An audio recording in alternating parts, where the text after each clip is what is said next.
5 साल में उसका अवसर आता है। आज मुझे कहते हैं एमएलए साहब बहुत बड़ा दिग्गज आदमी है, बहुत पैसा है, कहते हैं टक्कर लेनी पड़ेगी, ये कहते हैं। मैंने कहा मैं नहीं लड़ रहा हूं, डूंगरपुर बांसवाड़ा की जनता चुनाव लड़ रही है। और ये जनता पैसों के लिए चुनाव नहीं लड़ रही है, ये जनता सुख सुविधाओं के लिए मेरे साथ नहीं है, ये जनता स्वाभिमान के लिए है। इस जनता के अंदर जो साथ मेरे साथ जुड़ रहा है, संगठन के साथ जुड़ रहा है, उस प्रत्येक व्यक्ति के अंदर स्वाभिमान जगा है, अपने आने वाली पीढ़ी के लिए कुछ कर गुजरने की ताकत जगी है, इसलिए मेरे साथ जुड़े। और देश के इतिहास उठा के देख लो, आजादी से पहले भी जो राजा रजवाड़ा या मुगलों की सेना होती थी तो सोना में भर्ती होता था सिपाही, तो सैलरी के लिए होता था, तनख्वाह मिलती थी, या किसी राजा से एग्रीमेंट होता था, सहयोग में पूरी सेना भेजता था तो रियासत क्षेत्र की कुछ जमीन को लेकर सौदा होता था। लेकिन वो सेना युद्ध के मैदान में टिकती नहीं थी। और यही देश के इतिहास उठा के देख लो कि मुगल के अकबर के सामने इस देश के सारे राजाओं ने अधीनता स्वीकार कर ली थी, लेकिन महाराणा प्रताप एक ऐसा था जिसने मुगलों के सामने अधीनता स्वीकार नहीं की थी।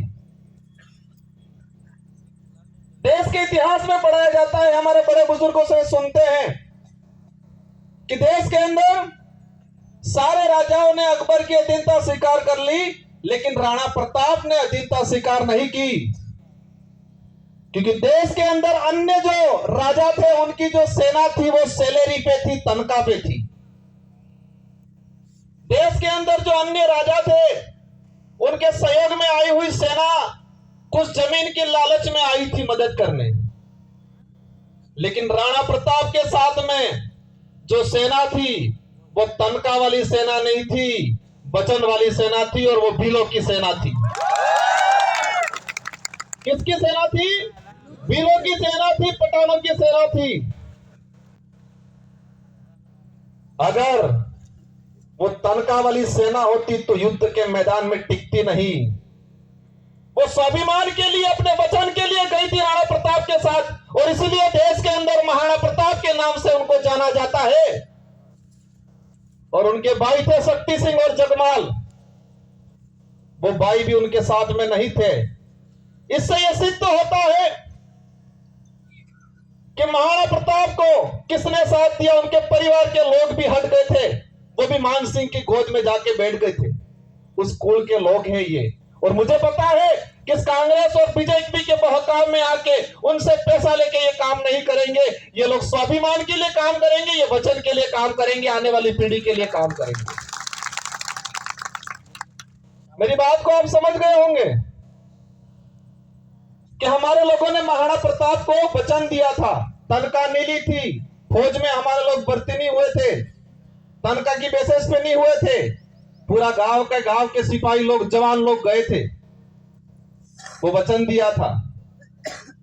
और इस लड़ाई में, इस मैदान लोकसभा क्षेत्र में मुझे उम्मीद है पैसों वाली सेना नहीं टिकेगी, वचन वाली सेना टिकेगी। क्योंकि उनके साथ जो सेना है वो पैसों वाली सेना है, तनख्वाह वाली सेना है, टहरी वाली सेना है, और हमारा साथ वचन वाली सेना है, स्वाभिमान से जीने वाले लोग हैं। बातें बहुत सारी अंत मंच आएंगे, उस पे करेंगे।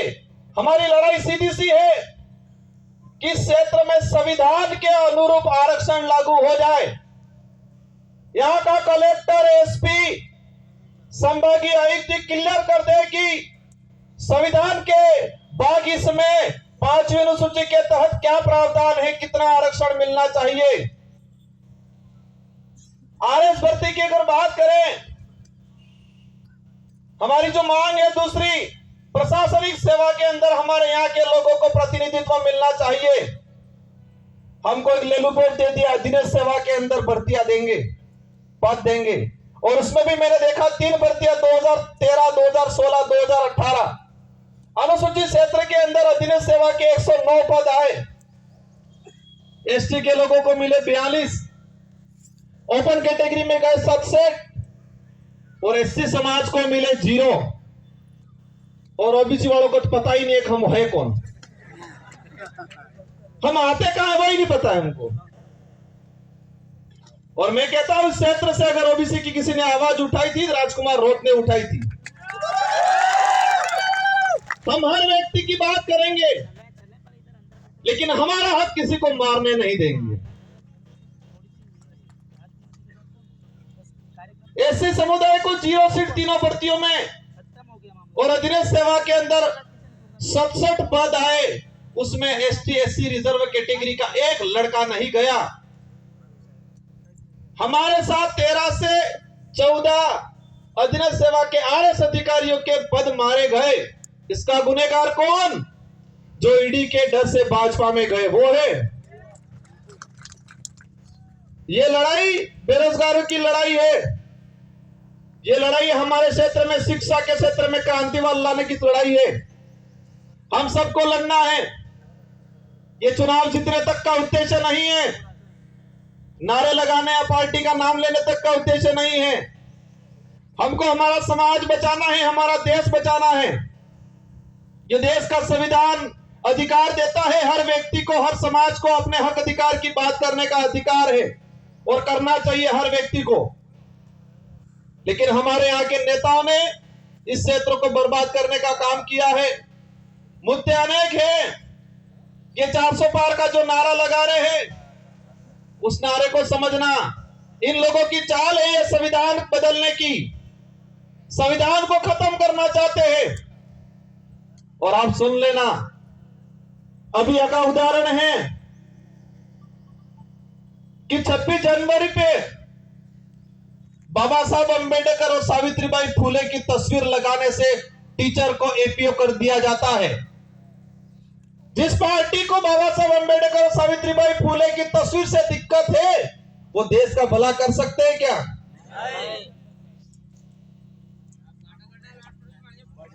ये अंग्रेजों से भी बदतर स्थिति इस देश की करने वाले हैं। और हम सबको मिलके, और ये पार्टी कोई क्षेत्रीय पार्टी या इस डूंगरपुर, बांसवाड़ा, उदयपुर तक सीमित रहने वाली नहीं है। ये पार्टी अरब सागर से लगा के बंगाल की खाड़ी तक जितने जो स्टेट पड़ रहे हैं, और हमारे साथ हर जगह व्यक्ति जुड़ रहा है। हम सच्चाई की लड़ाई लड़ रहे हैं।